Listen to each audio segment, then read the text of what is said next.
Bonjour, je m'appelle Emmanuel Boudier, je suis thérapeute comportemental.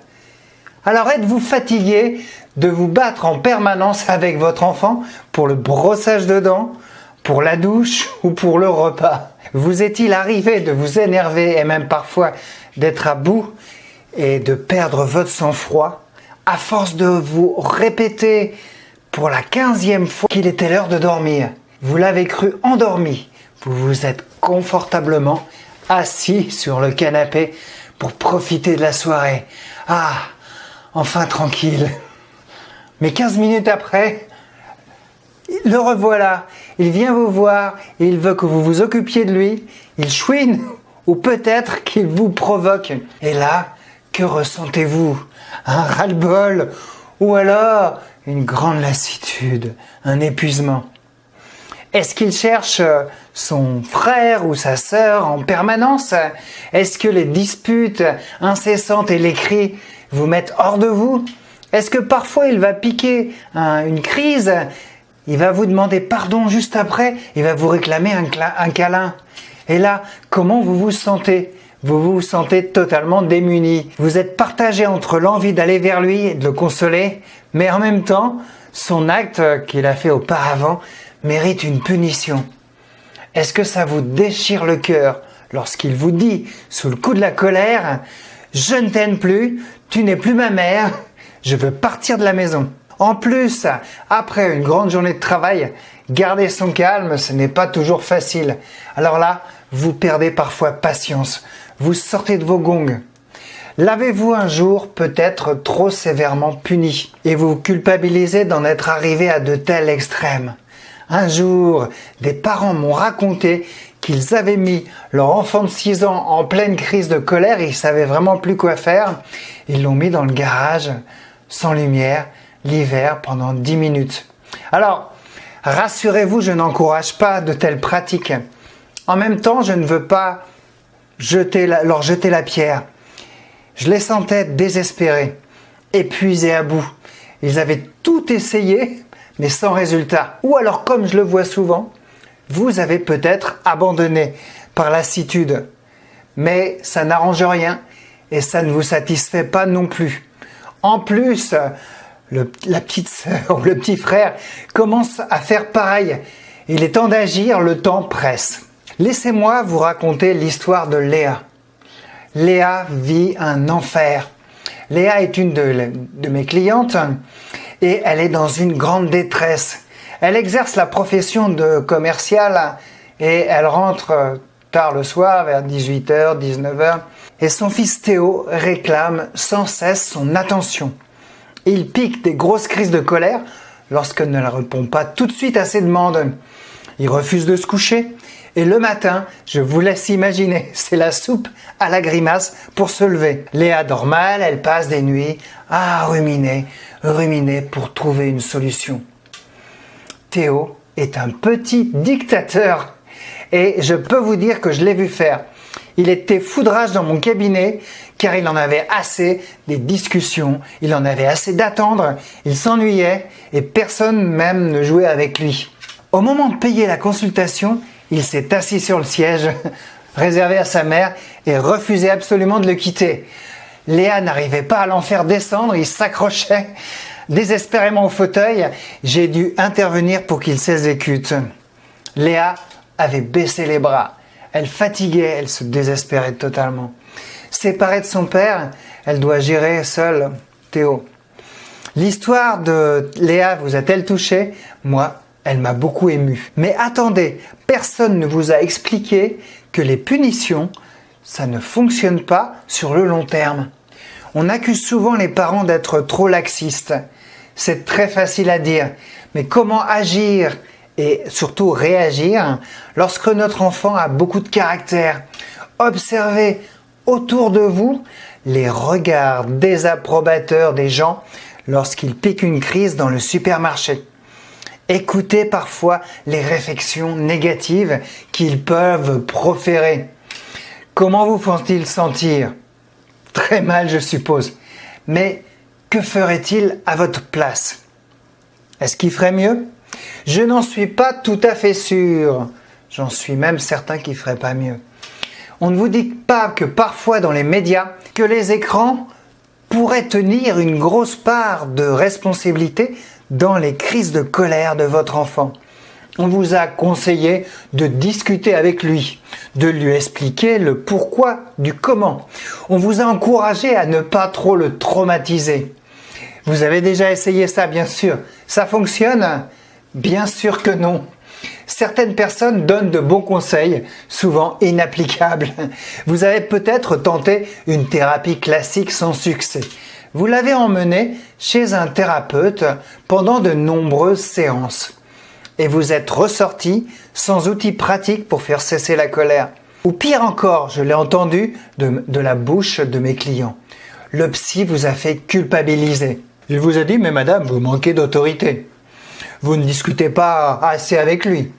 Il souffre sûrement de carence affective. » Ah bon, vous avez peut-être pensé « Ah bon, je n'ai pas assez d'autorité, mais il n'a qu'à venir chez moi le soir. On verra comment il va arriver à gérer notre enfant en pleine crise. Et en plus, si on ne l'aimait pas, notre enfant, on n'essaierait même pas de l'aider. » Alors comment faire?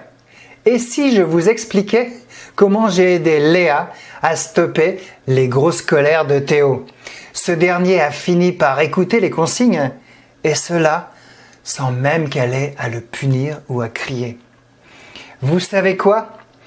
15 jours après, Léa revient me voir avec un grand sourire. Ses vilaines cernes sous les yeux ont disparu. Elle me dit « Théo est beaucoup plus calme. Il arrive la plupart du temps à jouer tout seul. Les grosses colères, c'est terminé. Bon, d'accord, ce ne sera jamais un ange. Il a son petit caractère. Mais qu'est-ce que je respire? Je rentre le soir et Théo vient me donner un câlin comme vous me l'avez conseillé. Nous passons ce que vous appelez un moment spécial. Cela dure 5 à 10 minutes et Théo va jouer tout seul après. Bien sûr, parfois, il revient réclamer de l'attention, mais je lui explique qu'il a déjà eu son moment spécial et que je vais m'amuser avec lui plus tard, après manger. Il rechigne un peu parfois, mais finit rapidement par comprendre et repart tout simplement à ses activités. Théo ne pique plus de grosses crises de colère. Léa a tout simplement appliqué ma méthode. Elle peut maintenant tranquillement accomplir ses tâches ménagères, passer de bons moments avec son fils et le soir, elle profite de moments calmes devant la télé, avec un livre, car il s'endort beaucoup plus vite. Et elle dort beaucoup mieux. Elle ne rumine plus, elle a enfin trouvé une solution. J'étais ravi pour elle. Rien ne me réjouit plus de voir les parents sortir de chez moi en souriant. Et rien ne me ferait plus plaisir si vous pouviez, vous aussi, retrouver le sourire. Et je viens déjà de vous donner un de mes secrets. Laissez-moi vous dire que quelque chose me rendait un peu triste et me frustrait. Je reçois de nombreux commentaires sur mes articles de blog et dans ces commentaires, je peux ressentir la détresse des parents et leur impuissance à gérer la colère de leur enfant. Malheureusement, je peux difficilement les aider dans les commentaires. La situation est plus complexe qu'ils ne le croient. Un simple commentaire ne suffira pas. Et vous vous doutez que je ne peux pas recevoir tout le monde en thérapie. Alors j'ai eu une idée. Et si je créais un cours en ligne? Les parents pourraient bénéficier de mes méthodes confortablement assis dans leur canapé. Plus besoin de rouler pendant des heures pour l'emmener chez le psy. Les journées sont déjà assez chargées, vous ne croyez pas, non? Grâce à cette méthode en ligne, je peux vous montrer le chemin qui a permis à Léa de passer des soirs et des week-ends très agréables avec Théo. Le principe, c'est de mieux communiquer avec son enfant, de mettre des limites sans punir et sans menace. Vous allez réussir à lui faire comprendre les conséquences négatives de son comportement. Et le principe fondamental pour stopper une colère, c'est de ne pas réagir. Facile à dire, mais comment faire? Eh bien, je vais répondre à cette question dans ce cours. Dans la partie 1, vous saurez pourquoi votre enfant se met en colère. Et je vous parle du cercle vicieux de la colère. Vous allez mieux comprendre ce qui se passe dans la tête de votre enfant et ce qui augmente la colère. Dans la partie 2, je vous donne des outils puissants pour calmer une crise de colère au supermarché, dans le temple de la tentation et de la consommation pour votre enfant. Vous pourrez aller dans un rayon, d'un rayon à l'autre, avec votre enfant, sans redouter le scandale à chaque rayon. Et cela sans trop discuter ni le disputer. Vous verrez, c'est facile. Vous vous demanderez même pourquoi vous n'y avez pas pensé avant. Dans cette même partie, je vous montre comment stopper les crises de colère à la maison. Cela vous permettra de ne plus crier, de ne plus vous énerver et de passer des moments plus agréables en famille. Et enfin, de profiter enfin de vos soirées pour vous reposer et vous détendre.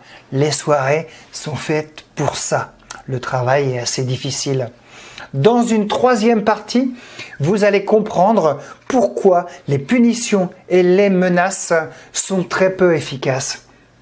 Vous allez gagner un temps fou en ne les utilisant plus.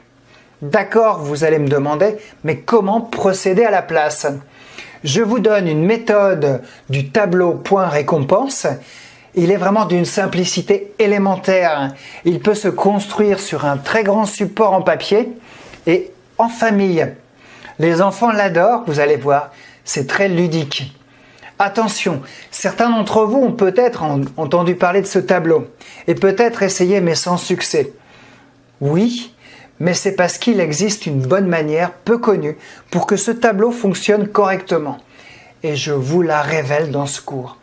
En quelques semaines, vous n'aurez plus besoin de punir pour faire appliquer des consignes telles que ranger la chambre, se mettre au devoir ou dresser la table, mettre le couvert.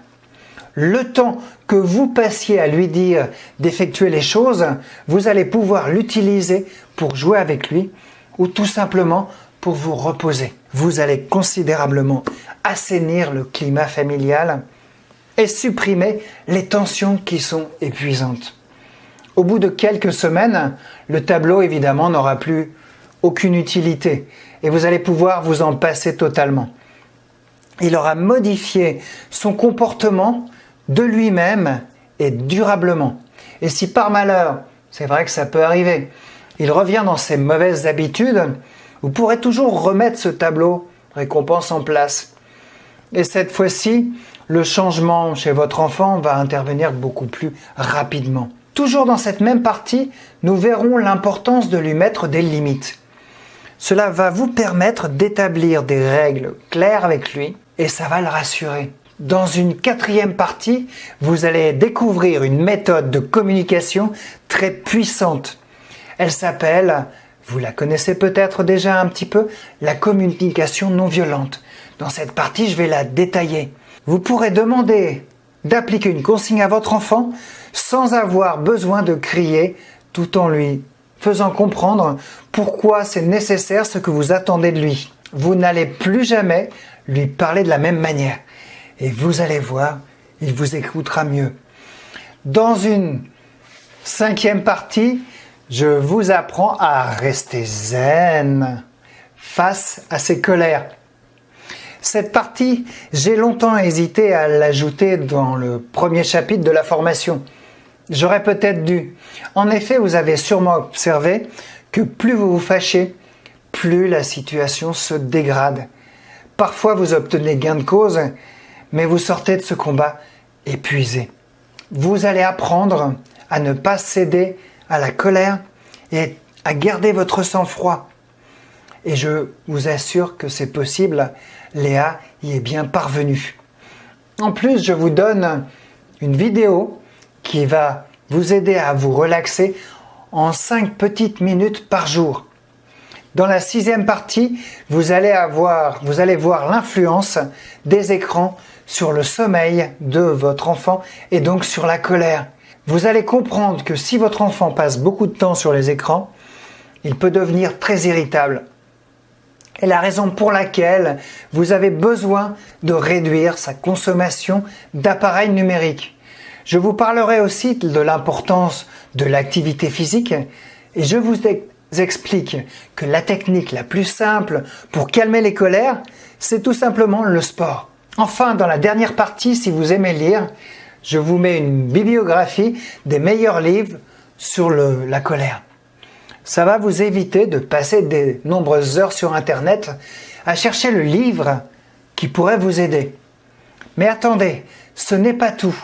Vous allez pouvoir écouter une émission de radio de 22 minutes que j'ai réalisée qui reprend mes conseils sur la gestion de la colère. En plus, je vous donne accès complet au PDF de la formation.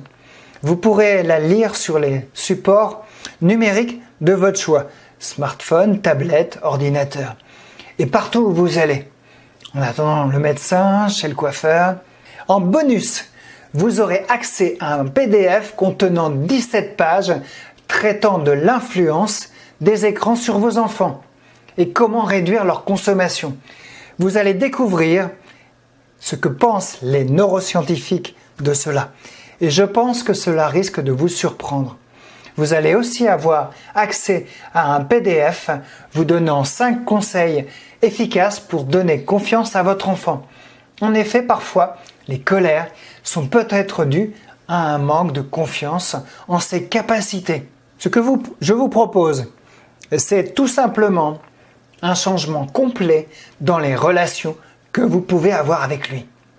Le but ici, c'est de vous montrer comment vous allez calmer sa colère permanente et son opposition. Ce que je vous propose, c'est un changement complet dans les relations que vous avez avec lui. Le but ici, c'est de vous montrer comment vous allez calmer sa colère permanente et son opposition. Vous vous demandez quel est le prix de ce programme. Tout d'abord, laissez-moi vous poser une question. Combien vous coûterait des séances chez un psychologue? Combien d'allers et retours devriez-vous effectuer dans l'année en voiture? Bien sûr, je ne prétends pas que ce sera tous les jours facile et que sans effort de votre part, tout va aller mieux. Néanmoins, ce programme fonctionne très bien si vous appliquez correctement les exercices et cela va changer votre vie et celle de votre enfant. Vous pourriez effectivement vous passer de cette formation et réussir tout seul à calmer la colère et l'opposition de votre enfant. Mais en combien de temps? Combien d'ouvrages sur la psychologie de l'enfant devriez-vous lire? Combien de conseils autour de vous devriez-vous demander? Et seraient-ils toujours adaptés? Et en plus, je souhaite que vous ne preniez aucun risque. Si la méthode ne vous convenait pas dans les 30 jours qui suivent l'achat, vous m'envoyez tout simplement un email sans vous justifier et je vous rembourserai dans les plus brefs délais. En cliquant sur le bouton de l'offre, vous allez accéder à un espace de paiement sécurisé. Vous allez pouvoir régler soit par PayPal si vous avez un compte PayPal ou par carte bancaire. Dès que vous avez réglé, vous recevez dans votre boîte email votre mot de passe et vous pourrez tout de suite regarder vos vidéos ou lire vos PDF. Laissez-moi vous demander quelque chose. Est-ce que vous voulez calmer une bonne fois pour toutes les colères de votre enfant? Voulez-vous qu'il applique vos consignes sans que vous ayez besoin de le punir ou de crier? Souhaitez-vous vivre de meilleures soirées en famille et seul lorsqu'il est couché? Et si les conflits pouvaient cesser? Retrouvez le plaisir de passer du temps et de bons moments avec votre enfant. Est-ce que cela vous tente? Voulez-vous que votre enfant puisse s'apaiser et moins souffrir de ces débordements? Oui, c'est possible et c'est tout cela que vous pouvez obtenir. Il vous suffit tout simplement d'aller en bas de cette page si vous êtes sur mon site internet ou en bas de la vidéo si vous êtes sur YouTube. Alors je vous dis à tout de suite de l'autre côté.